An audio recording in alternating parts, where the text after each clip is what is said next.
నెల రోజుల్లోపు తప్పనిసరిగా శాసనసభ స్పీకర్ ఈ అనర్హత ఎమ్మెల్యేలు ఎవరైతే ఉన్నారో బీఆర్ఎస్ నుంచి కాంగ్రెస్ వైపు వచ్చినటువంటి వాళ్ళ మీద ఏదో ఒక నిర్ణయం తీసుకోక తప్పనేటువంటి ఒక అనివార్యత అనేది సుప్రీంకోర్టు కల్పించింది. ఇప్పుడు ఎంతో కొంతకాలం డ్రాగ్ ఆన్ చేద్దాము, ఏదో రకంగా మొత్తం వ్యవహారాన్ని నాంచి పెడదాం అనుకుంటూ అధికార కాంగ్రెస్ పార్టీ కానీ లేదంటే స్పీకర్ కార్యాలయం కానీ చేసినటువంటి ప్రయత్నాలకి పెద్ద ఆటంకం ఏర్పడింది, విఘాతం తగిలిందనే చెప్పాల్సి ఉంటుంది. ఇప్పుడు వాట్ నెక్స్ట్ అనేది వివిధ పార్టీల కోణాల్లోని చర్చ జరుగుతుంది. బీఆర్ఎస్ ఒక రకంగా చెప్పాలంటే జూబ్లీహిల్స్ ఉప ఎన్నికలో కొంత దెబ్బతిని కొంచెం నైతికంగా ఇబ్బంది పడుతున్నటువంటి స్థితిలో సుప్రీంకోర్టు స్పష్టంగా ఇచ్చినటువంటి ఈ ఆదేశాలు ఏవైతే ఉన్నాయో వాటి వల్ల మొరల్ బూస్ట్ అయిందనే బీఆర్ఎస్కి చెప్పాల్సి ఉంటుంది. ప్రతిపక్షంగా తమ సత్తా చాటుకునేటటువంటి అవకాశం వచ్చింది అనేటటువంటి భావన బీఆర్ఎస్లో వ్యక్తమవుతుంది. అంతేకాకుండా 10 మంది మీద వేటు వేస్తారు అనేటటువంటి వాదనని పబ్లిక్లో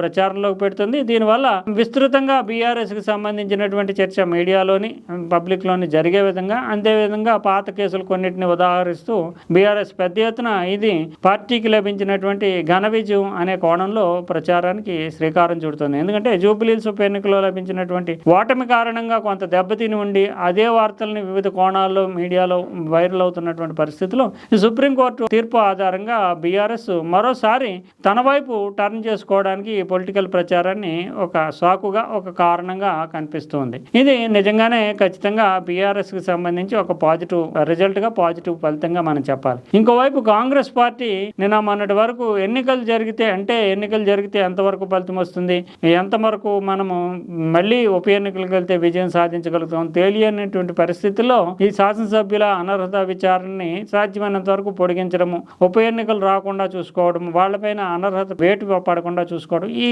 లక్ష్యంతో ఉన్నటువంటి పరిస్థితుల్లో తాజాగా జూబ్లీహిల్స్ ఉప ఎన్నికలో తాము సాధించగలము కొన్ని స్థానాల్లో అనేటటువంటి బలం లేదంటే ధైర్యం వచ్చినటువంటి స్థితిలో ఇప్పుడు స్పీకర్ కార్యాలయానికి సుప్రీంకోర్టు నుంచి వచ్చినటువంటి ఆదేశాల నేపథ్యంలో ఏం చేయాలి, ఏం చేయడం ద్వారా మధ్య మార్గంగా తెలివితేటలుగా అంటే తాము రాజకీయంగా వీక్ కాకుండా అదే సమయంలో బూస్టప్ పెంచుకునేటటువంటి ఎలక్షన్స్లో బూస్టప్ పెంచుకునేటటువంటి వ్యూహం ఏంటి అనే దిశలో కాంగ్రెస్ చర్చలు జరుపుతున్నట్లుగా తెలుస్తుంది. ప్రధానంగా ఒకళ్ళిద్దరు ఎమ్మెల్యేల మీద మాత్రం వేటు వేయక తప్పదు అనేటటువంటి సందేశాన్ని ఇప్పటికే స్పీకర్ ప్రభుత్వ పెద్దల దృష్టికి తీసుకొచ్చినట్లుగా తెలుస్తుంది. అందులో దానం నాగేందర్ లాంటి వాళ్ళు బీఆర్ఎస్ తరపున ఎన్నికయ్యి ఇంకా కాంగ్రెస్ తరపున మళ్ళీ లోక్సభ ఎన్నికలకు పోటీ చేయడం అనేది ఒక తప్పించుకోలేనటువంటి రాజ్యాంగపరమైన లేదా చట్టపరమైనటువంటి ఉల్లంఘనగానే చూడాల్సి ఉంటుంది. ఈ నేపథ్యంలోనే దానం నాగేందర్ లాంటి వాళ్ళు అందులో సిటీలో ఉంది కనుక ఆయన చేత రాజీనామా చేయించి తర్వాత మళ్ళీ ఉప ఎన్నికలకు వెళ్ళడం అనేది ఒక ప్రక్రియగా కాంగ్రెస్లో పెద్దలు కొంతమంది చెబుతూ ఉన్నారు. మరోవైపు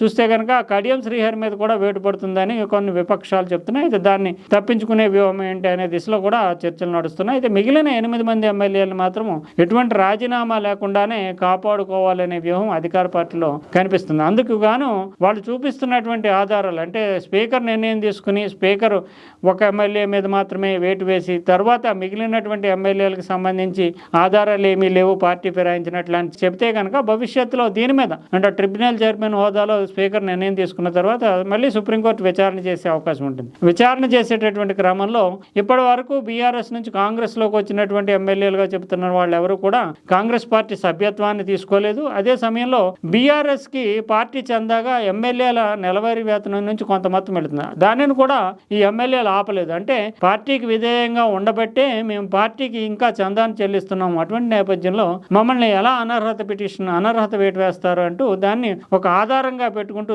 రేపొద్దున సుప్రీంకోర్టు విచారణ జరిపితే కనుక దీనిని ప్రధానమైనటువంటి ఆధారంగా చూపిస్తూ బయటపడాలి లీగల్గా సైతము అనేటటువంటి ఆ దిశలో కాంగ్రెస్ పార్టీ పూర్తి స్థాయిలో కసరత్తు నిర్వహిస్తున్నట్లుగా తెలుస్తుంది. ఏదేమైనప్పటికీ కూడా మరి కొంతకాలం పాటు ప్రత్యేకించి ఈ నెల తర్వాత మళ్ళీ జనవరి నెలలో పెద్ద ఎత్తున దీనికి సంబంధించినటువంటి చర్చ, దీనికి సంబంధించి రాజకీయ రాజ్యాంగపరమైనటువంటి పరిణామాలు చోటు చేసుకునేటటువంటి సూచనలు అయితే స్పష్టంగా కనిపిస్తున్నాయి.